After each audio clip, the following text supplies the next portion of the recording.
Let me just give you 5 quick items to make sure that you get the maximum result. Real simple. I'm going to do it real quick because we got to finish. The difference in people, the difference in performance, the difference in the final result, the outcome. Is it usually dependent upon skill? Is that what makes one person better than another? Yes or no? How many have seen someone with unbelievable innate skill get wiped out by an athlete, a person, a business individual who clearly had less skill? How many have seen this happen? Say aye. It's our ability to maximize. We said on day 1, leaders are what transform organizations. You want to grow this company, you want to transform this company, leaders do it. A leader doesn't mean everybody else follows you. It just means that you have a higher what? A higher standard than anybody else does. What'll make you the leader is when you have a higher expectation, not of other people. Anybody can do that. Of whom? Of yourself. So if you want to know what does it take to take things to the highest level, what's going to take to change my business permanently, not temporary, you can go home and you can install some of these strategies, skills, tactics, tools, insights, and see a significant change. But if that change is going to be a lasting company of value that keeps growing, then the things you've learned here have to become the standard for your organization, not something you did for a period of time. Whenever you look at somebody and say, why are they more successful than anybody else? It's always because of step 1, they've raised their standard. If you go back home and you want to change your life in any way, personally, professionally, or your company, as boring as it sounds, as stupid as it ain't it sounds, you might say, I spent all this time, this energy, this money, and you're going to tell me to raise my standards? Yes. Because even though that's not sexy, it is the only thing that creates lasting change. You can go on a diet and you can lose weight, but what will that person eventually do? They'll go where? Back, unless they raise their standard. Now that sounds so trite and stupid and positive thinky or old school, but the truth is it's the truth. So maybe I can language it in a way that's more compelling to you or more simple. What does it mean when we say raise our standards? It means you turn your shoulds into musts. The difference in people is that they turn their shoulds into musts. The things that you used to say I should do, you do your shoulds when it's convenient, when it's comfortable, when it goes your way. But when something is a must, not to other people, but a must to you, do you find the way to get it done, yes or no? So the difference in people is what's their must, or another word for that is what's their standard. Every person in this room right now, our bodies are a reflection of our physical standards. They are not a reflection of our desires. Most people have a desire for more energy or a better body or a stronger body or a more fit body. We don't get our goals, we get our musts. The ones that are the musts become how you are. And guess what? It shows up in your rituals. When it's a must, you have different rituals, different things you do consistently when you must have your body a certain way than you should or you'd like to or you ought to. How many follow what I'm talking about here? Say aye. So whether we want it or not, the only way to change your body long term is change what the must is for you. Now, I'm not telling you what it should be. Who the hell am I? I'm just saying maybe it's time for you to take a look. Because many times you set the standard a long time ago, or you lost the standard completely because most of us base our standards by our environment. Who you spend time with is who you tend to become.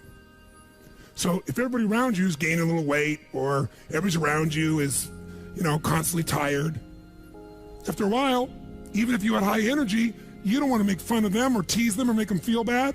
So gradually, subconsciously, you lower your own standard just a little bit. And that little bit is that old metaphor, overused but true. You take a frog and put him in boiling water, what's it going to do? Jump right out. But if you put him in and turn the water up real slowly, over time, it'll boil to death.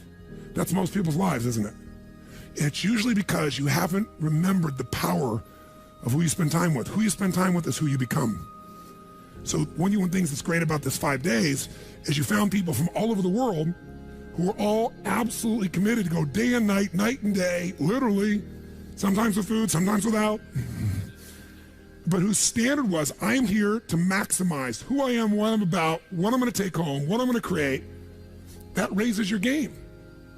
Remember, play against somebody you're better than, your skill's going to go down. Play against somebody better than you, just to stay on the court, the game has to go up.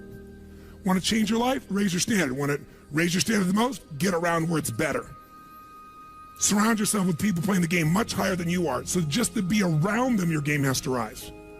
That's part of what we try to do. When we come into a company, we create that by raising the standard amongst them. Or you got to do it by yourself, but you got to do it. How many agree with me on this? Say I. And it starts with whom? It starts with us. So raise the standard. I remember when I met Michael Jordan for the first time, and it was while he was still with the Bulls. And I asked him, I got a chance to do some coaching a bunch of people, and I think I introduced him because of this. And I said, Michael, I said, how is it you do this? I mean, you're the best that's ever lived at this stage. Got to ask the same question of Wayne Gretzky. And interesting, Wayne Gretzky, I had read someplace and he gave me the same answer. I asked him the same thing. You're not the fastest. You're not the strongest. You're not, you don't, how is it you're the great one when you're not the fastest, the strongest, the quickest? And he said, well, Tony, I appreciate the compliment, but he said, I think one of my advantages is most people skate to where the puck is and I skate to where the puck is going. The power of what?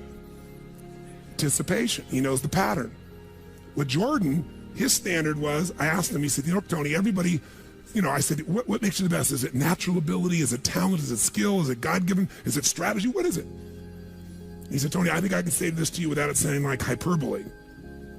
He said, I have got unbelievable natural skills. But he said, study my history and you'll know why I am who I am. I did not make the high school varsity team when I was a sophomore in school. High school, I got cut. He said, I had a lot of natural talent, but the greatest gift of my life was a coach who said, you're not on the team. And I looked at him, I laughed at him. I said, you got to put me on the team. I'm the most talented guy out there. He said, no, you're not. He said, you have a lot of natural talent, but you have no heart, no absolute commitment, no real drive. You're not on my team. And it just crushed him. And finally he negotiated and he said, look, you want to be on my team next year? Simple. Meet me every morning before school for a one-on-one practice, and I'll take this raw talent and I'll teach you discipline. I'll show you how to raise your standard. And if you show up the whole year, I'll guarantee you a spot next year. And if you don't, probably the same outcome's going to happen when you try out next year. He couldn't believe it. And guess what? Most people don't know. Michael Jordan got up every morning and drilled and drilled and drilled and didn't get to be on the team. And next year he was on the team, and he was not only good, he was great. Guess when his career exploded? When he lost again, championship to Detroit.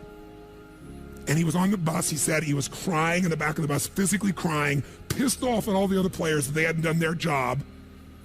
And something inside of him snapped and realized, crying, whining, blaming everybody else is not the problem. I need to raise my, because he realized that's what did it for him originally. And you know what he did that year? He lifted weights like never in his entire life. He decided he was going to dominate every person, every floor, every place, every spot in the country. He's going to be stronger than anybody. He practiced like he'd never practiced in his life. And oh, by the way, he won how many NBA championships? How many in a row? 3. Retired, came back and won how many in a row? 3. Never anybody in history would even dream of such a thing, especially after retirement. That's the power of raising your standard. But guess who he competes with? Michael told me one time, he goes, Tony, if I competed with other people, I wouldn't be who I am.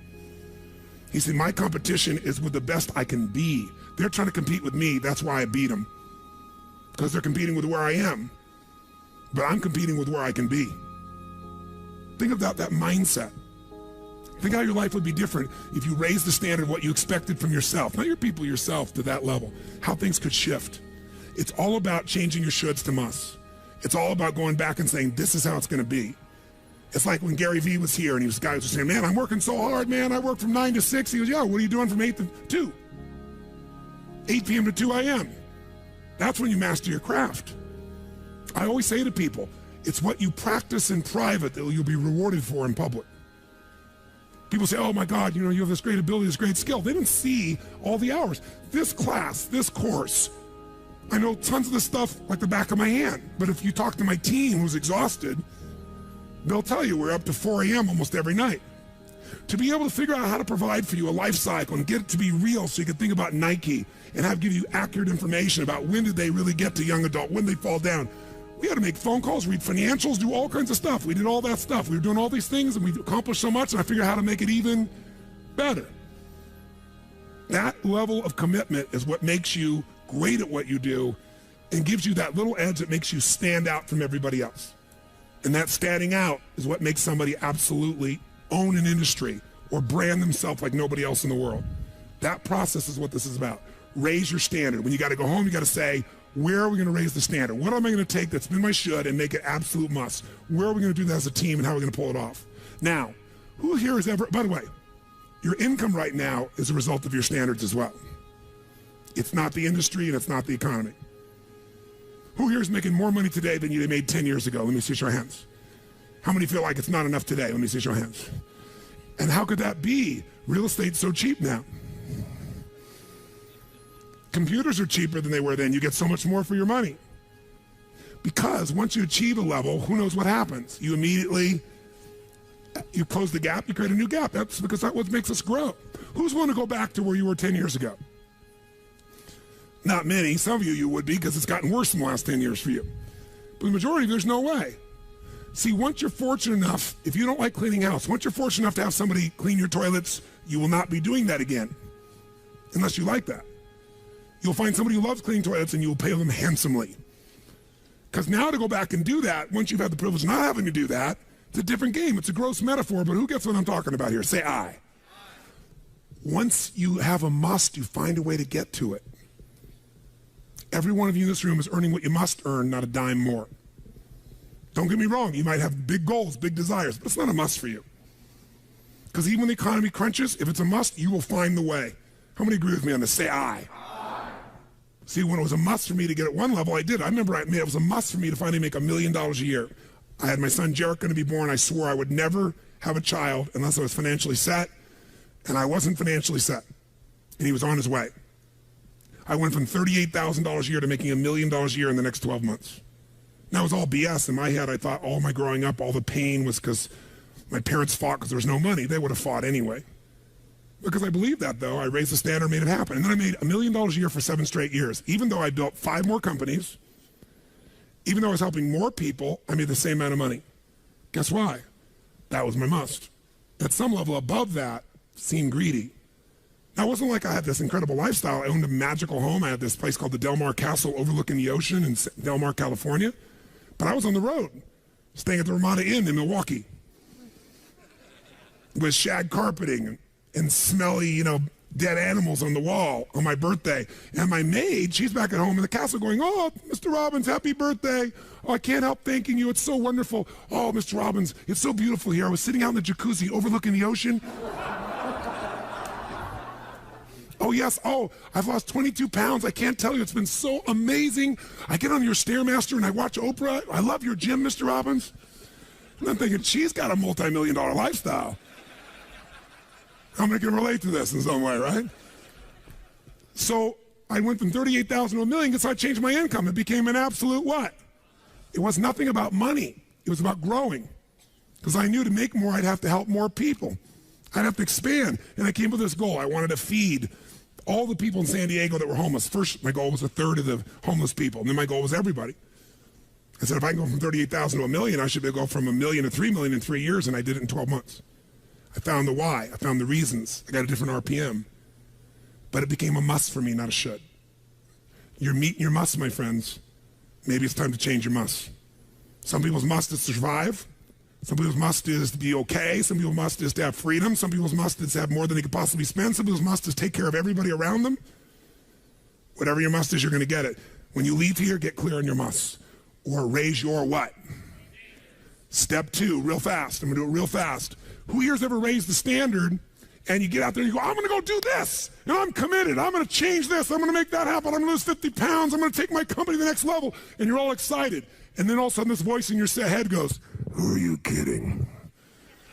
Who's ever had one of these? Raise your hand. Say I.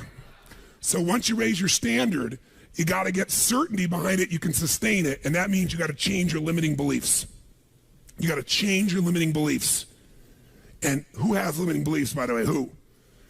Everyone does. So you got to become aware of it and you got to destroy it. Now, how to do that?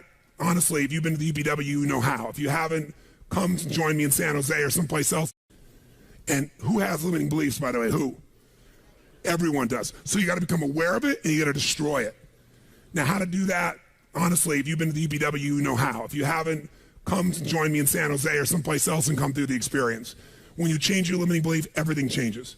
Because as you believe, so is it done unto you. If you believe you're right, or you believe you're wrong, you're right. Because whatever you're certain about, you find a way to support it. I always teach people to exercise. Try this, and if you know it, do it fresh. Look in this room real fast for everything that's brown in this room. I'm going to give you a test. What's brown? Quick, look for brown, look for brown, look for brown. Brown hair, brown clothing, brown. Close your eyes. Tell me everything you saw in this room that's red. Raise your hand if you see more brown in your head than red, and say I. Open your eyes. Now look for red, look for red, look for red, look for red, look for red, look for red. Look everywhere for red, look for red. Raise your hand if you found more red this time. Raise your hand, say I. Why?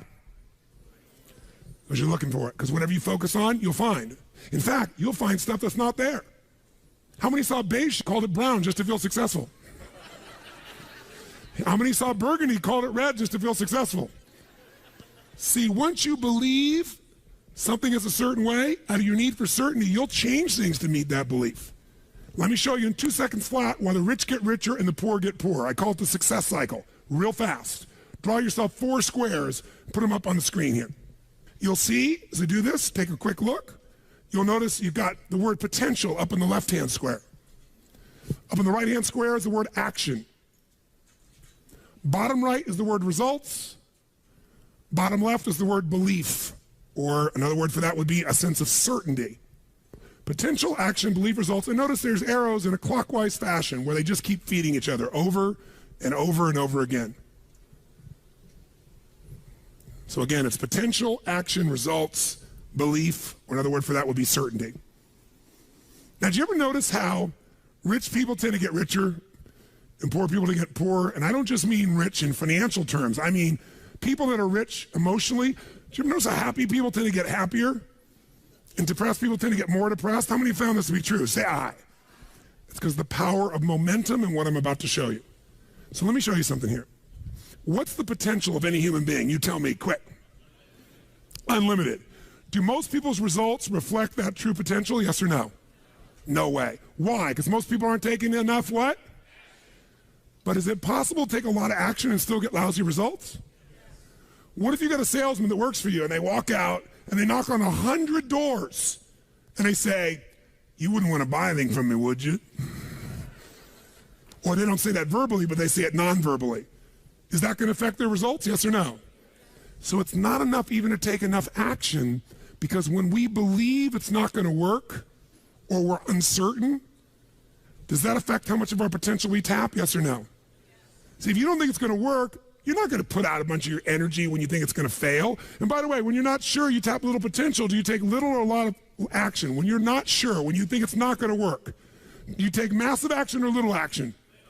Now, when you take little potential with little action, what kind of results do you get? Little lousy results. And when you get lousy results, what does that do to your belief? You go, see, I told you it wasn't going to work. Told you it was a waste of time. And then, by the way, when you have less belief, how much more potential do you take? More or less? If it's possible, you tap less potential, more or less action. Less. And what happens to your results? They get even what? And now they got worse results. What does that do to your belief? And by the way, now you see the current economy. Isn't it true? Everybody out there is going, oh my God, the results are so bad, it's going to get worse in the future. So I better pull in my horns. There's less potential. So I'm not going to push as hard. I'm not going to take much action. Oh my God, I'm getting lousy results with little potential of action. Oh my God, it's going to get worse. That's what creates a recession, depression, whatever you want to call it. How do you change that? By the way, can it work the opposite direction? What would happen if something inside you gave you so much certainty inside of you that you felt absolutely certain that recession was your friend? That the worst economy for you was the greatest time on earth, that all you had to do was manage your state and apply your fundamentals and immerse, stay coached so you don't get off target, keep taking action, and you could own your business and you go to other people's businesses. How many believe that, by the way, now? Say I. When you have that kind of certainty, are you going to use more of your potential when you go home or less? Which one, my friends? Are you going to take less or more action? When you are certain and you use lots of your potential with massive action, what kind of results do you get? Massive action gets massive results. What kind of belief do you get now when you get better results? You go home, you use your core story. You go home and you take one of these techniques, you get a different response. You go home and you stimulate a new source of profit or income. You go home and you add a service. You go home and do anything. And it works. Your brain goes, yeah, it works. Now, by the way, at Home X, we went in there. Thank God we went in there because they took our stuff and it looked like it wasn't working. Do you remember that? Yes. Because some people there didn't want the change to happen. So we had to dig in and find out it was working. We knew you can't take action. You can't sow that seed and reap nothing. So we uncovered what was really going on. You're going to have to watch for the same thing, depending upon the size of your organization. But bottom line, when you get great results, belief gets stronger. Now you're totally certain. Are you going to use more or less potential, my friends? Which one? More. You're going to take even more what? Going to even greater what? Even more certainty. And now what happens to your business? Boom, boom, boom, boom, boom, boom, boom. And now you have a different momentum. And so your economy does not have to reflect the economy. You get to create your economy. You get to decide whether you freeze to death or ski or snowboard. It's winter, but you can have the best time of your life. It could be a sunny, beautiful, magical time. But what you got to do is you got to manage this process. In order to do it, you got to change your limiting beliefs. And this week has been about doing that by giving you so many tools and examples that you'd be immersed. But I promise you when you go home, all this is going to be tested. A, because all the stuff that's waiting for you after being gone for 5 days. B, all the people there you work with, their limiting beliefs, whether you have one employee or two because you're an army of 1 or 2 people, or whether you got 10,000. And so you have to be able to implement. This, by the way, I'm not here to sell you, bring us in if we can help. Do you think we could help? Yes or no? Yes or no?